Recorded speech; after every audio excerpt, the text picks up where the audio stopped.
Similar to tensions within socialism about the different roads to socialism, there are tensions within anarchism about the most appropriate means by which anarchism or a stateless society can be achieved. I mean, the problem confronting anarchism is that if the state is evil and oppressive, any attempt to win power or even influence government by conventional means must be corrupting and unhealthy. Therefore, as there are no conventional means or conventional roads to anarchy, such as standing for election, anarchists have been forced to explore less conventional means. So in this video, we're going to look at the possible different roads to achieving an anarchist or stateless society. The first of these roads is revolutionary violence, and often most associated with anarchism. And some anarchists have placed particular emphasis on the revolutionary potential of terrorism and violence in order to create an atmosphere of terror and apprehension. And this use of violence has been justified on a number of grounds. One, anarchists would argue it's simply a form of revenge or retribution. Their violence merely mirrors the everyday violence of society perpetrated by the ruling class against the masses. Violence, therefore, is a form of revolutionary justice. The second reason is violence can also have a demoralizing effect on the ruling classes. And the third reason, related to that one, is violence is also a method of raising the political consciousness of the masses. It's described as propaganda by deed, and violence perpetrated against the ruling class helps demonstrate the weaknesses and defenselessness of the ruling class. However, anarchist violence is often proved counterproductive. The second possible road to anarchism is the polar opposite, and it's non-violent protest. Some anarchists have been attracted to the principles of non-violence and pacifism developed by figures such as Tolstoy and Gandhi. Tolstoy in particular rejected all forms of violence, whether perpetrated in revolutionary intent or by the state. He argued there was no difference between killing a revolutionary or killing a policeman. The difference, he said, is between cat shit and dog shit, and I don't like the smell of either.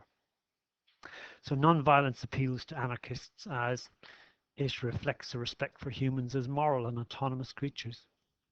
Violence being an extreme violation of individual freedom and autonomy, which all anarchists supposedly stand for. And non-violence in the face of intimidation and violence can also demonstrate the strength of one's moral convictions, establishing a moral ascendancy over one's opponents. However, non-violence has often led in the direction of pacifism and a withdrawal from political activism, which in turn limits its impact. And the third route or road to anarchism is that of direct action. And direct action may range from passive resistance to acts of terrorism, and it can take many forms, such as boycotts, strikes, sabotage, or the syndicalist argument for a general strike. And direct action has two attractions for anarchists. One, it's uncontaminated by the conventional process and machinery of government and the state, avoiding traditional constitutional directions which can be easily contained by this all-powerful state.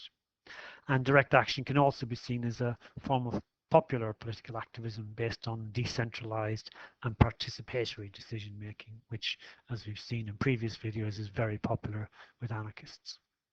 And this approach has been described as the new politics, which has rejected established parties and groups, and the representative process has been prominent in new social movements that we've seen today, such as feminism, ecologism, and anti-globalization.